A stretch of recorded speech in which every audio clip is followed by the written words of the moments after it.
থেকে জলপাইগুড়ির দিকে নজর রাখবো। জলপাইগুড়িতে সেখানেও গ্রেফতার আরেক টোটো চালক। জলপাইগুড়িতে ধর্ষণে গ্রেফতার টোটো চালক। স্কুল ফেরত ছাত্রীকে ধর্ষণের অভিযোগ।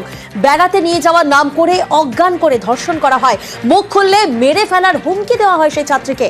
আর তারপর ছাত্রীকে বাড়িতে প্রেগন্যান্সি কিট দিয়ে পাঠায় সেই অভিযুক্ত।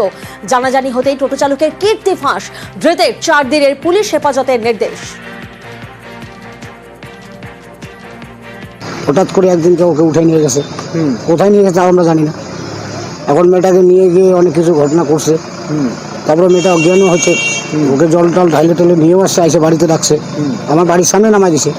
নামে দেওয়ার পরে বলছে যে দেখো তোমার মা যদি বাসা বাড়ি কাজ করে যদি বলো তোমার মাকেও আমরা ইয়ে করে দেবো, গাইড করে দেবো। খাওয়ার সাথে মিশাই দিয়ে গেছে টেবিলের চকলেট, সেটা আমরা কি করে জানবো বলে। একদিনে নিয়ে গেছিল না ঘটনা একদিনই হয়েছে।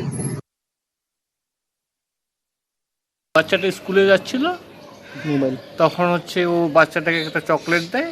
চকলেট দেওয়ার পরে বাচ্চাটা বেহুশ হয়ে যায়। পরবর্তীতে তাকে ওই নির্জন স্থানে নিয়ে গিয়ে রেপ করে। এটা ছিল অভিযোগ আর কি।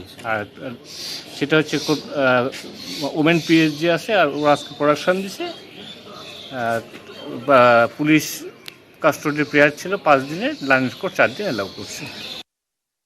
যার নামে কমপ্লেন ছিল তাকে আমরা কালকে সারা রাত্রির রেড করে অ্যারেস্ট করে আজকেই কোর্টে তোলা হয়। কোর্ট তুলে আমরা 5 দিনের রিমান্ড প্রেয়ার করি। কোর্ট আমাদের 4 দিনের পিসি মানে পুলিশ কাস্টডি অ্যালাউ করেছেন। সিডব্লিউসি তাকে অনুভব হোমে রাখতে বলে এবং আজকেই আমরা কোর্টের কাছে প্রেয়ার করি ভিজির জুডিশিয়াল স্টেটমেন্ট রেকর্ড করার জন্য 183 বিএনএস এর মাধ্যমে। আমরা চেষ্টা করছি এই কেসটা দ্রুততার সঙ্গে তদন্ত করে অ্যাকিউজডকে দণ্ডিত করতে পারে, সেই ব্যাপারে আমরা জলপাইগুড়ি পুলিশ কাজ করি।